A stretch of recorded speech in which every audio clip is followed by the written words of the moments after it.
avec les femmes pour les femmes. Sissi Aminata, avec les femmes pour les femmes. Femmes et paix, femmes et foyer. Femmes au cœur du développement économique et social. À vous la parole. Sissi Aminata, ce programme est de Search for Common Ground avec l'appui de l'USAID. Aimables auditrices et auditeurs, bienvenue et merci de votre fidélité à notre magazine hebdomadaire Sissi Aminata. Après plus de 10 ans d'attente, la Guinée s'achemine enfin vers des élections locales. Des élections importantes car elles permettront aux Guinéens de choisir en toute liberté leurs élus à la base. Un processus que les femmes ne voudraient pas se faire compter, elles ont décidé de s'y impliquer pour profiter des mêmes opportunités que les hommes. Vous entendrez donc dans cette émission quelques témoignages sur le rôle que jouent les femmes sur l'échiquier politique guinéen. Bienvenue si vous venez de nous rejoindre dans votre magazine Sissi Aminata.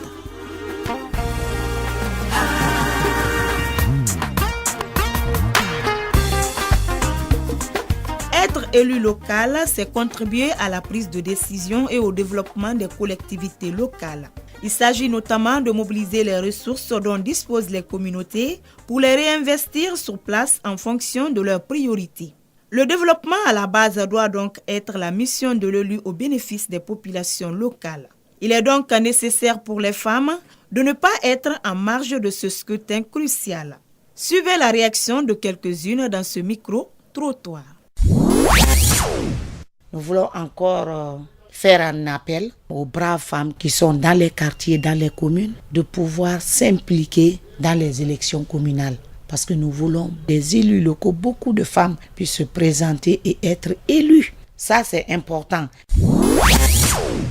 J'encourage toutes les femmes à entrer en politique pour pouvoir participer aux instances de prise de décision, comme souhaité par tous les acteurs impliqués dans la lutte pour l'émancipation de la femme africaine en général et de celle de Guinée en particulier.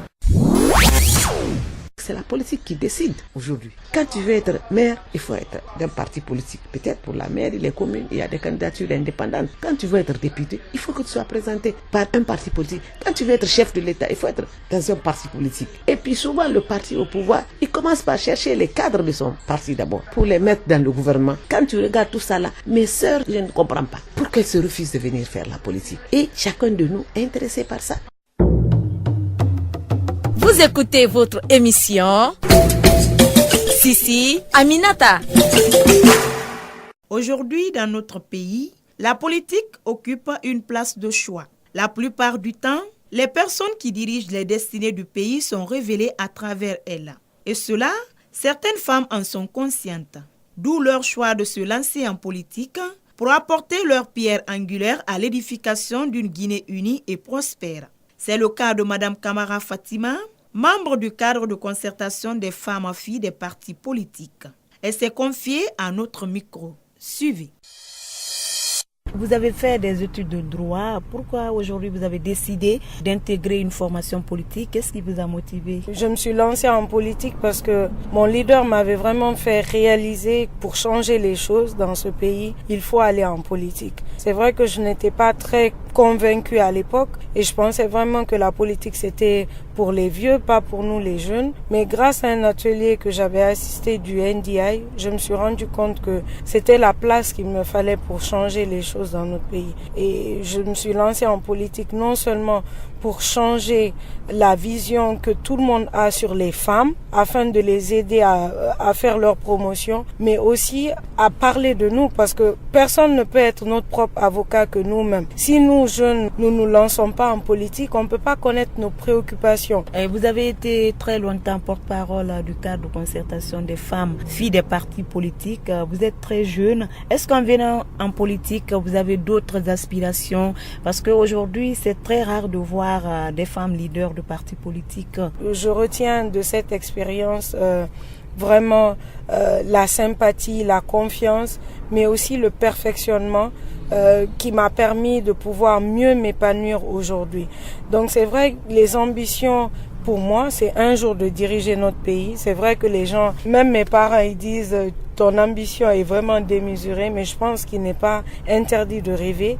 Et si vraiment on veut changer les choses, il faut avoir le poste ou l'endroit qu'il faut pour pouvoir prendre des décisions. Et je pense que le meilleur positionnement pour ça, c'est être président de la République. Qu'est-ce que la politique vous a apporté dans la vie comparativement à votre vie d'avant et aujourd'hui? Je pense que c'est grâce à ma participation politique. Si j'ai pu m'épanouir, plus confiance en moi, je dois ça à la politique. Et je me suis créé une autre famille aussi en politique. C'est vrai que ce n'est pas facile, rien n'est facile dans la vie, et surtout pour une femme, à cause des stéréotypes, à cause de la culture, on est vraiment ségrégué et mis au deuxième rang, mais je pense qu'il faut jamais se laisser faire. Si on est ségrégué, c'est parce qu'on se laisse aussi faire. Donc je pense que c'est un moment opportun de dire aux femmes d'aller de l'avant, et que si on veut changer les choses, il faut que nous-mêmes, on puisse aller défendre nos intérêts. Et cela ne peut se faire que si on vient en politique. Donc c'est les inviter à venir en politique. Nous sommes à quelques mois des élections locales dans le pays, mais nous constatons qu'il y a peu de femmes intellectuelles qui sont au niveau des formations politiques, et beaucoup soutiennent que souvent elles sont mal récompensées. Est-ce que vous partagez ce point de vue? Bon, déjà je partage ce point de vue, mais il y a assez de facteurs qui font que les femmes sont très hésitantes. Lorsqu'on prend déjà les femmes au niveau du public, dès que tu n'es pas militante du parti au pouvoir, tu as des problèmes au niveau de ton service. Tu es ségrégé ou tu peux même perdre ton emploi. Et c'est difficile lorsqu'on a une famille à gérer, lorsqu'on a beaucoup de choses à faire, ou c'est la famille qui nous voit d'un autre œil, qui parle soit à nos maris, ne laisse pas ta femme aller en politique. Donc je pense que nos maris aussi doivent être des compagnons pour nous, de tous les jours nous accompagner, que vraiment elle sera effective pour les élections qui viendront après. Si on forme un bloc, on est solidaire. Par exemple, si les leaders mettent les femmes derrière moi qui suis devant, je refuse catégoriquement. S'il y a ce genre de menace, qu'on enlève vraiment cet égoïsme, cet égo à nous seuls, on pense à tout le monde, les leaders auront peur. Ils vont bien positionner les femmes, mais chacune pense à elle-même. Et c'est ce qui n'est pas bien. Aujourd'hui, notre combat est qu'il y ait beaucoup plus de femmes au niveau des postes de responsabilité. Et qu'est-ce qu'il faut aujourd'hui vraiment pour promouvoir ça au niveau des femmes? Je pense que déjà, il faut qu'on soit solidaire. Il faut que les femmes osent aller de l'avant. Il faut oser. Si on veut quelque chose, on ne l'aura pas sur un plateau d'or. Il faut l'arracher. C'est vrai qu'il y a beaucoup d'obstacles, mais à force de se battre, on arrive toujours à un résultat à la fin. Donc je pense que il faut vraiment qu'on se fixe des objectifs et se battre pour les atteindre. Vous écoutez votre émission Sissi Aminata. Place à présent à notre rubrique La vedette du jour. Aujourd'hui, nous y avons comme invité Madame Nantene Kondé. Elle est chargée de communication et des questions électorales au sein du réseau des femmes du fleuve Mano pour la paix, REFMAP. Cette femme a participé à l'organisation de plusieurs élections dans l'espace CEDEAO. Je vous laisse la découvrir avec moi. Vous personnellement, qu'est-ce qu'on peut retenir sur votre parcours? C'est en 2000 que j'ai commencé l'activisme. Quand j'ai perdu mon mari, j'étais là confinée à la maison. J'ai une tante qui m'a dit « Ah non, il faut que tu sortes ». C'est comme ça que je suis venue à la Mano. D'abord, je travaillais à la Sotelgui. Très malheureusement, cette entreprise, elle a été fermée. Et Dieu merci, ça a trouvé que j'avais un pied déjà au niveau du réseau des femmes du fleuve Mano. Et après la fermeture, je suis revenue au niveau de cette organisation, et depuis là je suis chargée des questions électorales. Donc toutes les observations, toutes les élections qui se sont passées dans la sous-région, j'ai participé à l'observation. Et aussi nous avons commencé au Libéria avec les élections, avec la stratégie qu'on appelle Women Situation Room, c'est-à-dire ce qu'on appelle en Guinée c'est la case de veille. Nous l'avons organisé au Libéria, nous l'avons organisé en Sierra Leone et aussi au Sénégal. Et qu'est-ce qui vous a motivé à devenir activiste, à vous intéresser à la promotion de la paix? La promotion de la paix, le petit mot là de 4 lettres là. Tout un chacun dans le monde a besoin de ce petit mot, la paix, qui s'opère par la médiation, la négociation, le dialogue, le pardon, l'acceptation et l'amour de l'un et de l'autre. Si nous n'avons pas cette paix, rien n'est possible. C'est pourquoi je me suis dit, je vais m'investir dans la consolidation de la paix dans mon pays. Parce que nous sommes tous des Guinéens. Il faut sauvegarder ce beau pays pour nous et pour nos enfants. On voit que vous avez une expérience en matière d'élection puisque vous êtes intervenu dans les pays membres du réseau du fleuve Mano pour la paix. À votre avis, qu'est-ce qu'il faut pour des élections apaisées dans un pays? Il faut une large sensibilisation, c'est-à-dire il faut de l'éducation civique pour que chacun connaisse ses devoirs, ses droits. Mais aussi, il faut une éducation électorale. Il faut que les citoyens, les populations soient sensibilisés, sachent le processus électoral. C'est-à-dire, qu'est-ce que le citoyen doit faire par rapport à l'élection et qu'est-ce que l'organe organisateur des élections aussi doit faire par rapport à ses citoyens. Et pour cela aussi, il faut que les élections soient basées sur un cadre juridique bien précis, clair, et il faut qu'il y ait le respect de ce cadre juridique, mais aussi le respect de la périodicité des élections. Depuis que vous êtes devenu activiste, qu'est-ce que cela a apporté comme changement dans votre vie? Ça a apporté beaucoup de changements. Ça a fait que je vois large, je partage, j'accepte les gens et j'ai compris qu'il faut cette collaboration, ce partage, l'acceptation pour vivre en symbiose, pour vivre en cohésion, pour vivre en paix. Ça m'a donné beaucoup de choses.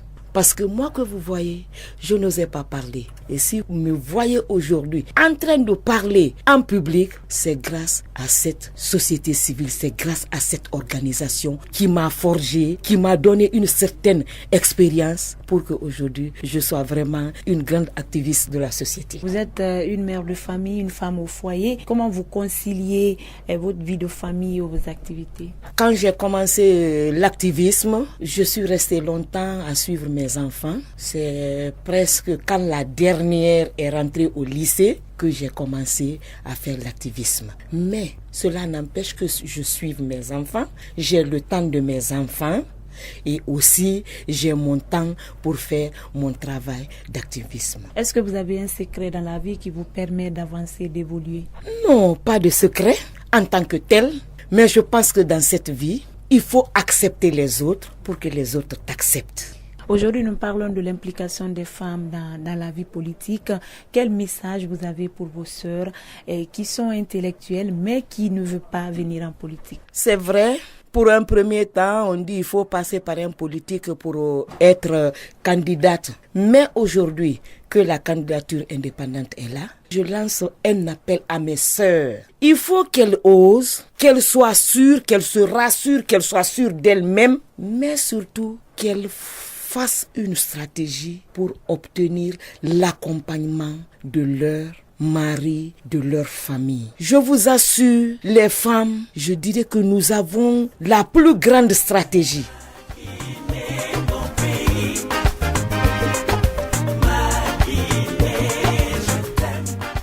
Mesdames et messieurs, ainsi s'achève votre émission Sissi Aminata, un numéro qui était axé sur le rôle que doivent jouer les femmes dans la politique. Si vous avez été des nôtres, répondez à l'une de ces deux questions. Quel peut être aujourd'hui l'apport des femmes en politique? Sont-elles à la hauteur pour répondre aux aspirations des citoyens? Appelez-nous vite au 622 05 05 33 ou envoyez-nous un SMS au 622 31 39 81. Mes chères dames, quand on veut, on peut. Allez les femmes! Vous voulez réagir à cette émission? Envoyez-nous un SMS au 622 31 39 81 ou appelez-nous au 622 05 05 33. Vous pouvez également nous envoyer un mail sur guinea@sfcg.org ou nous suivre sur notre adresse Facebook Chef Common Ground Guinée. Sissi Aminata, avec les femmes pour les femmes. Sissi Aminata, avec les femmes pour les femmes. Femmes et paix, femmes et foyer. Femmes au cœur du développement économique et social. À vous la parole. Sissi Aminata, ce programme est de Search for Common Ground avec l'appui de l'USAID